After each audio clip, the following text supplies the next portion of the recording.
৮ বছর আগে ৩০ জন cadet pilot নিয়োগ দেয় বিমান বাংলাদেশ এয়ারলাইন্স। পরে প্রশ্ন উঠলে মন্ত্রণালয় তদন্ত করে। এতে অনেক অনিয়মের প্রমাণ পাওয়া যায়। নিয়োগগুলো বাতিলের সুপারিশ করে কমিটি। এ সংক্রান্ত মামলায় দুর্নীতি দমন কমিশনও অভিযুক্তদের বিরুদ্ধে চার্জশিট দেয়। এরপরও সেই নিয়োগ বাতিল হয়নি।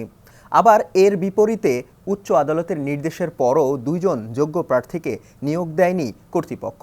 পুনর্মূল্যায়ন অনুযায়ী মেধা তালিকায় স্থান পাওয়া ওই ২ পাইলট নিয়োগের অপেক্ষায় ৮ বছর ধরে অপেক্ষা করছেন। এ বিষয়ে সমকাল সংবাদ পর্যালোচনায় বিস্তারিত জানাতে আজকে আমাদের সঙ্গে যুক্ত আছেন সমকালের সিনিয়র রিপোর্টার ইন্দ্রজিৎ সরকার। ইন্দ্রজিৎ সরকার, সমকাল স্টুডিওতে আপনাকে স্বাগত জানাচ্ছে। ধন্যবাদ। আজকে আপনার একটি প্রতিবেদন প্রকাশিত হয়েছে বিমান বাংলাদেশ এয়ারলাইন্সের নিয়োগ নিয়ে। বিতর্কিত নিয়োগ হয়েছে এবং যোগ্যরা অপেক্ষায় আছে। এই বিষয়ে একটু বিস্তারিত জানতে চাই। আচ্ছা, যেমনটা আমাদের রিপোর্টে বলা হয়েছে যে আসলে এই নিয়োগ প্রক্রিয়াটি বিভিন্ন কারণে বিতর্কিত ছিল। বিতর্কিত অর্থাৎ অনিয়মের মাধ্যমে নিয়োগ প্রক্রিয়াটি সম্পন্ন হয়েছে। এটা ২০১৮ সালে থেকে শুরু হয়েছে প্রক্রিয়াটি। ওই সময় বিমান পাইলট নিয়োগের জন্য বিজ্ঞাপন দেয়। তো বিজ্ঞাপন দেওয়ার পর আবেদন করেন যারা যোগ্য, ওই ক্রাইটেরিয়া অনুযায়ী পড়েন, আবেদন করেন। এর মধ্যেই বিমান আবার সংশোধিত বিজ্ঞপ্তি দেয় শিক্ষাগত যোগ্যতার ক্ষেত্রে একটু শিথিলতা দেখিয়ে। ওকে, তো ২বার মিলিয়ে যারা আবেদন করে সেই বৈধ আবেদনগুলো বাছাই হওয়ার পর তাদের পরীক্ষা নেওয়া হয়। এই পরীক্ষার ক্ষেত্রেই মূলত অনিয়মের বিষয়টি তদন্তে উঠে এসেছে। তারা বলছে যে যেসব নিয়ম মেনে, যে ম্যানুয়াল মেনে পরীক্ষা নেওয়ার কথা নম্বর বন্টনের ক্ষেত্রে, সেটা হয়নি। সেটা হলো এরকম যে সাধারণত ৭৫ লিখিত ২৫ এমসিকিউ এমনটা ডিস্ট্রিবিউশন হয়ে থাকে নম্বরের। কিন্তু এখানে দেখা যাচ্ছে যে একদম ব্যতিক্রম একটা পদ্ধতি, ১০০ এমসিকিউ ১০০ লিখিত পরীক্ষা। তো তদন্ত কমিটি মনে করছে যে এটা কোনো একটি পক্ষকে বা কিছু প্রার্থীকে অনিয়মতান্ত্রিকভাবে সুবিধা দেওয়ার জন্য বিমান তাদের যে নিয়োগের যে ম্যানুয়াল, এটা লঙ্ঘন করে এই কাজটি করেছে।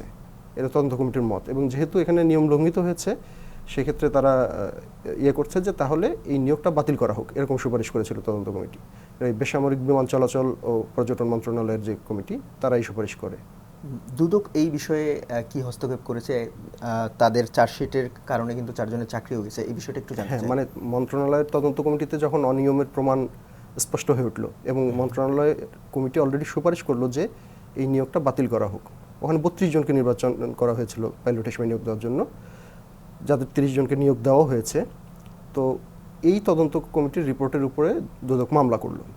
আবার দুদক যখন ওই মামলার ভিত্তিতে দুদকের যে নিজস্ব তদন্ত, সেই তদন্তেও এই অনিয়মের প্রমাণটা উঠে আসলো যে এখানে দুর্নীতি হয়েছে। সেই প্রমাণ পাওয়ার পর তারা ওই বিমানের তৎকালীন যে কর্মকর্তারা ছিলেন নিয়োগের সঙ্গে জড়িত, এমডি সহ, তাদের বিরুদ্ধে চার্জশিট দিয়েছে। এবং ওই চার্জশিটে অভিযুক্ত যে প্রধান ৪ জন, তাদেরই চাকরি গেছে, এমডি সহ। আর যে পাইলটদের যে নিয়োগ হয়েছিল, সেই নিয়োগটি বাতিলও হয়নি পরবর্তীতে, এই বিষয় দুদকের চার্জশিটের পর। এটি সবচেয়ে গুরুত্বপূর্ণ বিষয় যে প্রথমে তদন্ত কমিটি বলে দিল যে এই নিয়োগটা ঠিক হয়নি, এই সুপারিশ করেছে যে এটা বাতিল করা হোক। তারপর দুদকের তদন্তেও দুর্নীতির বিষয়টা স্পষ্ট হলো এবং দুদকের রিপোর্টের পর, চার্জশিটের পর কিন্তু চাকরিও গেল ৪ জনের। মানে তারা বিমান মেনে নিল যে এই প্রক্রিয়ায় অনিয়ম হয়েছে, যে কারণে এরা জড়িত, এদের দায় আছে, তাদের চাকরিচ্যুত করলো। কিন্তু যে অনিয়মতান্ত্রিক প্রক্রিয়াটা তারা সম্পন্ন করে গেল, সেই অনিয়মতান্ত্রিক প্রক্রিয়ায় যাদেরকে নির্বাচিত করা হলো, তারা কিন্তু বহাল আছে, এখনো আছে সেই ৩০ জন পাইলট। তার প্রেক্ষিতে আবার যারা যোগ্য ছিলেন ২ জন, তাদের আদালতের নির্দেশ মেনেও তাদের নিয়োগ হয়নি কেন? মূলত এই জায়গা থেকে আমরা নিউজটাকে নতুন করে সামনে এনেছি। সেটা হচ্ছে যে ৮ বছর ধরে তো এই প্রক্রিয়াটা চলছে।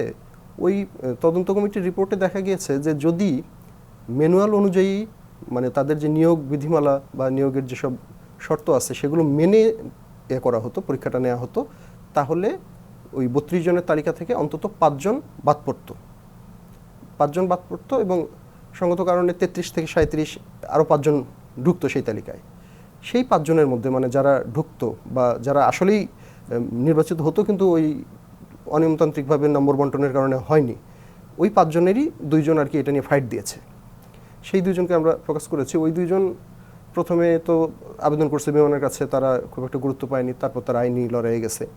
আইনি লড়াইয়ে যখন গেছে, তখন কোর্ট থেকেও তাদের পক্ষেই গেছে। প্রথমে কোর্ট রুল জারি করছে, আবার ২টা পদ সংরক্ষণের কথা বলছে এবং সর্বশেষ গত বছর রায় দিয়েছে যে 30 দিনের মধ্যে তাদেরকে নিয়োগ দেওয়া হোক, কিন্তু যথারীতি বিমান সেটা আমলেই নেয়নি। এবং সর্বশেষ মানে বিমান যেটা বলছে যে তারা এটা আইনিভাবে মোকাবেলা করবে। আইনিভাবে মোকাবেলা অর্থাৎ তারা এটাকে রায়ের বিরুদ্ধে আপিল করবে। আপিল করেছে অলরেডি তারা বলছে, কিন্তু খোঁজ নিয়ে দেখা যাচ্ছে যে সেই আপিলটাও যথাযথ প্রক্রিয়া হয়নি। আপনি জানেন যে আপিলের একটা নিয়ম আছে, রায়ের 30 দিনের মধ্যে। রায়টা সম্ভবত জুলাইয়ের দিকে হয়েছে গত বছরে, তো তারা ডিসেম্বরে এসে আপিল করেছে। তো তাদের হাতে একটা পয়েন্ট ছিল যে রায়ের কপি তারা পেয়েছে নভেম্বরে। ওকে, সেটাও যদি ধরা হয় তারপরেও তারা মানে 30 দিনের বেশি 32 বা 33 দিনের মাথায় গিয়ে তারা আবেদন করেছে, কিন্তু আবেদনটাই জাস্ট করেছে, মানে একটা নিয়ম রক্ষার কাজের মতন। ওইটা নিয়ে যে মুভ করা, মানে আমাদের দেশে তো জানেন যে কোনো একটা কাজ আপনি এখানে একটা দরখাস্ত ফেলে রাখলেন আর ওটা অটোমেটিক সব হয়ে গেল, এরকম জেনারেলি হয় না। তো আমাদের এই ভুক্তভোগী প্রার্থী যারা 8 বছর ধরে আর কি অপেক্ষায় আছেন যে আমরা যেহেতু নিয়মতান্ত্রিকভাবে নির্বাচিত তাহলে আমাদেরকে নিয়োগ দেওয়া হবে, তারা বলছেন যে ওই আবেদনটাই জাস্ট বিমান করেছে, সেটাও তো তারা অলরেডি নিয়ম ভঙ্গ করে করেছে, কারণ 30 দিনের মধ্যে করতে হয়, তারা 30 দিন পার করে করেছে। আর সেই আবেদনটা, আপিল আবেদনটা এখন পর্যন্ত উত্থাপিতই হয়নি, মানে জাস্ট সাবমিট করে রাখা আছে, মানে ওটা নিয়ে আর কোনো মুভমেন্ট নাই। এতে কি হলো, ওনাদের অপেক্ষা আরও দীর্ঘ হবে। বিমান বাংলাদেশ এয়ারলাইন্সের একটি গুরুত্বপূর্ণ পদ পাইলট, এটি কি খুবই গুরুত্বপূর্ণ।